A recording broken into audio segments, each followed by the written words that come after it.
ওরে বাবা, ঝিঙেরও এত দাম! খাবো কি বলো তো? মন্দা দাদা, ঘোর মন্দা। যা দিনকাল পড়লো তাতে তো বেঁচে থাকাই দায়।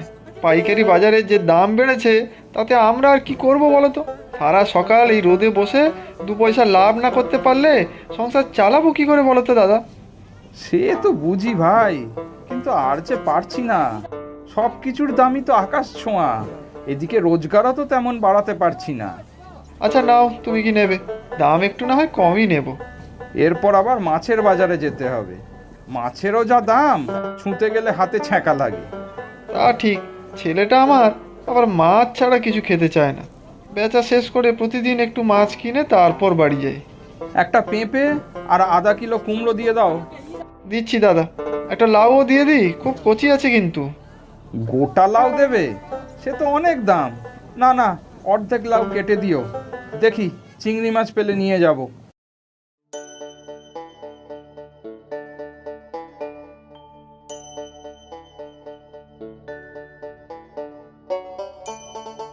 আহা, লাউ চিংড়িটা জবরদস্ত হয়েছে। আর একটু দেবো তোমাকে? ইচ্ছে তো করছে, তবে আমাকে দিলে তো তোমার ভাগে আর কিছুই জুটবে না। খাবে কি দিয়ে শুনি? তুমি খাও না, আমি ঠিক খেয়ে নেব। না, তোমাকে নিয়ে আর পারি না। লাউ চিংড়িটা ভালো বলে আমি ভুল করে ফেলেছি। নাও, এই পটল ভাজাটা তুলে নাও। তুমি খাও, আমার পটল ভাজা আছে, ডালও আছে, একটা কাঁচা লঙ্কা নিয়ে নেব, ব্যাস। আর কিছু লাগবে না। সত্যি গো শিখা, আর যে কুলোতে পারছি না। সবজি মাছ সব কিছুরই যা দাম। আজ মাছের বাজারে ঢুকেও দাম শুনে চলে এলাম। আগে এই সময় প্রচুর ইলিশ উঠতো। ঠিক বলেছ। আর দলে দলে ইলিশ ধরা পড়লে বাজারে অন্য মাছের দামও পড়তো। তার সাথে শাকসবজিরও দাম কমতো। এবছর ইলিশ খুব কম উঠেছে। কি আর করা যাবে, একটু বুঝে সুঝে খরচা করতে হবে। খরচা আর কত কমাবো বলো তো? শখ আহ্লাদ সেই কবেই সব ছেড়েছি। এখন শুধু দুবেলা দুমুঠো ভাত জোটানো। আমি ভাবছি দু একটা টিউশনি শুরু করব।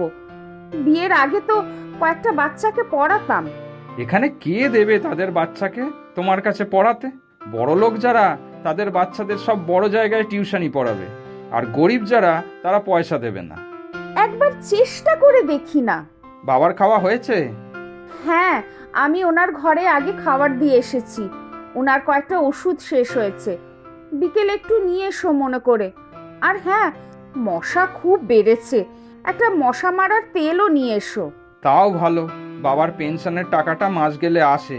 না হলে ওষুধপত্রের যা খরচ! ডাক্তার দেখালেই তো রাজ্যের পরীক্ষা করতে বলে। বাবা কিন্তু এত বয়স হলেও মোটামুটি ভালোই আছে। নিজেরটা সব নিজেই করেন, আর বাগানটা নিজেই পরিচর্যা করেন। তুমি তো সময়ই পাও না। বাবার সাথে কি আর আমার তুলনা? বাবা কিন্তু পোস্ট অফিসে চাকরি করতেন। এখানে শেষের দিকে পোস্টিং ছিলেন। তারপর এই গ্রামেই স্থায়ীভাবে থেকে গেলেন। হ্যাঁ, আমাকে বলেছেন উনি চাইতেন তুমি যাতে ভালো পড়াশোনা করে সরকারি চাকরি পাও। ঘুষ! আমি পড়াশোনায় সবসময়ই কাঁচা। সরকারি চাকরি তো কোন ছাড়, একটা পাকাপোক্ত কাজও জোটাতে পারিনি। এখন যেখানে আছি সেখানেও নড়বড়ে। তাও আজ অনেক দিন পর রবিবার ছুটি পেয়েছি। আমাকে ডেকেছেন বাবা? হ্যাঁ বৌমা, ডেকেছি। কিছু লাগবে আপনার? চা এনে দেব? না না, চা লাগবে না এখন, পরে দিও। আমি তোমাকে ডেকেছি অন্য কারণে। ইনুর মুখে শুনলাম তুমি নাকি পড়াতে চাও। হ্যাঁ বাবা, তাতে আমারও একটা পড়াশোনার চর্চা থাকবে, আর যদি কিছু উপার্জন হয়। সে কথা আমি বুঝি বৌমা। দিনুর যা চাকরি, তাতে সংসারটাই হয়তো কোনো মতে চলে। আর আমার যা পেনশন, তাতে আমার ওষুধপত্র, ডাক্তার, কবিরাজ এতেই চলে যায়। না না বাবা, আপনার খরচ নিয়ে চিন্তা করবেন না, আমরা ঠিক সব সামলে নেব। আচ্ছা ঠিক আছে, আমি জানি তোমাদের দায়িত্ব কর্তব্যে কখনো ত্রুটি হয় না। শোনো বৌমা, তোমার পড়াশোনার ব্যাপারে উৎসাহে আমি খুব খুশি। আমি দেখছি তোমার জন্য কিছু টিউশনের ব্যবস্থা করতে পারি কিনা। আচ্ছা বাবা, আমিও দু একজনকে বলে রাখবো, দেখি না কতটা কি হয়। কি গো দাদা, শরীর খারাপ হয়েছিল নাকি? শরীর খারাপ? কোথায় না তো। বুঝেছি, কোথাও গিয়েছিলে তাই তো। কাল তোমার বাবা জগবন্ধুবাবু এসেছিলেন, অনেক দিন পর এলেন কিন্তু। বাবা বাবা এসেছিলেন বাজার করতে? আশ্চর্য। না না, বাজার করতে নয়, উনি তো বললেন ঘুরতে ঘুরতে চলে এসেছেন, সবার সাথে কত গল্প করলেন। বাবা তোমাদের সবাইকে চেনে, কিন্তু বাজার তো বহু বছর আসেন না। তা চিনবে না কেন, ওনাকে আমরা সবাই চিনি। এই আমাদের গ্রামের পোস্ট অফিসের পোস্টমাস্টার ছিলেন উনি, তখন পোস্ট অফিসের কত দাম। বুঝেছি, কি বললে, গল্প করতে এসেছিলেন? হ্যাঁ তো, সবার খোঁজ নিলেন, ছেলেমেয়েরা কি পড়াশোনা করছে তাও জানতে চাইলেন। তা দাদা, বৌদি মানে তোমার বউ নাকি খুব ভালো পড়ায়, আবার নাকি নতুন করে পড়ানো শুরু করেছে। না মানে হ্যাঁ, এই বাড়িতেই। সে তোমার বাবা বললেন, মাত্র কয়েকজনকেই পড়ান। ও দাদা, আমার ছেলেটার একটু হিল্ডে করে দাও না দাদা, ফিসটা আমি ঠিক জোগাড় করে দেব। ঠিক আছে, পাঠিয়ে দিও বাড়িতে। বাজারের অনেকেই বলছে তাদের বাচ্চাদের পড়ানোর কথা, তাদেরও বলবো তাহলে। তাই বলো, আমার বউ কিন্তু বিয়ের আগেও অনেক বাচ্চাদের পড়াতো, তোমাদের বাচ্চাদেরও অযত্ন হবে না। ভালো করে বুঝিয়ে দিয়েছি, এবার পড়াটা মুখস্থ করো সবাই, তারপর আমি কিন্তু পড়া ধরবো। বৌমা, একবার আসবে? হ্যাঁ বাবা, আসছি, তোমরা পড়তে থাকো, আমি এক্ষুনি আসছি। বাহ, বেশ ভালোই তো ভিড় হচ্ছে তোমার ক্লাসে। ওই আর কি, আমার তো ভালোই লাগে এদের সাথে সময় কাটাতে। সত্যি বৌমা, বাচ্চাদের সাথে সময় কাটাতে ভালোই লাগে। সব আপনার জন্যই হলো বাবা। আপনি বাজারে গিয়ে সবাইকে যদি আমার কাছে পড়তে আসার কথা না বলতেন, এটা হতো না। আমি তো আর বেশি কাউকে চিনি না। না না বৌমা, আমি কিছুই করিনি।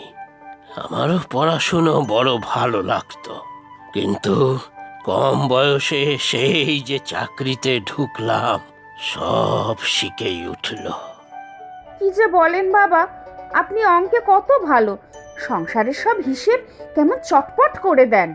তা সেটা ওই পোস্ট অফিসে চাকরি করতে করতেই হয়ে গেছে। আমি আবার ওই একটা বিষয়ই অষ্টরম্ভা, এই বাচ্চাগুলোকেও অঙ্ক করাতে ভয় লাগে। এখন তো কত নতুন নতুন বিষয় দেখি, কম্পিউটার, মোরাল সায়েন্স, এসএসটি। আমাদের সময় বাপু এসব ছিল না। বাবা, একটা কথা বলবো, আপনিও এদের পড়ান না। এহ, আমি কি যে বলো বৌমা, এত নতুন নতুন সাবজেক্ট আমি পারবো নাকি? ওসব আমার দ্বারা হবে না। আপনি এত ভালো অঙ্ক পারেন, ইংরাজিতেও কত দখল আপনার, এই দুটো সাবজেক্ট আপনি পড়ান, বাকি ইতিহাস, ভূগোল, বাংলা আর যা যা আছে আমি সামলে নেব। তা করাই যায়। সারাদিন তো একা একাই থাকি, দুবেলা ভালোই কাটবে। একটু চা করে আনি বাবা, আজ পাঁপড় ভাজা করব চায়ের সাথে, বাচ্চাগুলো এসেছে অনেকক্ষণ, ওদেরও পাঁপড় দেব। খুব ভালো মা, তাহলে এবার থেকে আমাদের বাবা বেটির টিউশন ক্লাস ভালোই চলবে। আজও পাড়ার বাবলা ওর ছেলের কথা বলছিল তোমার কাছে পড়ানোর জন্য। তাহলে বলে দিও আসতে। তা না হয় বলে দেবো, তবে খুব বেশি টাকা পয়সা মনে হয় না দিতে পারবে, কিছুই তো করে না বাবলা, ওই টুকটাক আর কি। দেখো, আমি জানি আমাদের সংসারে টাকার খুব দরকার, কিন্তু পড়াতে আমার ভালো লাগে, নিজেও একটা চর্চার মধ্যে থাকি। এখন তো বাবাও কতটা সাহায্য করেন আমাকে, টাকা যে পারবে দেবে, আর যে পারবে না দেবে না। সত্যি শিখা, সারাদিন সংসারের সব কাজ সামলে আবার বাচ্চাগুলোর পিছনে এতটা খাটো। না গো, আমার কোনো অসুবিধা হয় না। আগে তুমি বেরিয়ে যেতে, সারাদিন ঘরে একা থাকতাম, এখন দুই বেলা যে কিভাবে সময় কেটে যায় বুঝিই না। তুমি আমার জন্য এত দুশ্চিন্তা করো না। বাবা খেয়েছেন? হ্যাঁ, আমি যাই আমাদের খাবার বাড়ি। এসো তুমি। অঙ্কগুলো সব বুঝতে পেরেছিস তো রে? না বুঝতে পারলে জিজ্ঞাসা করবি। হ্যাঁ দাদু, সব বুঝতে পেরেছি। তুমি খুব সহজ করে অঙ্ক বোঝাও। কাকিমাও খুব ভালো পড়ায়। ভালো করে পড়ে জীবনে দাঁড়াবি, এই তো চাই। আজ আয়, কাল সময় মতো চলে আসবি।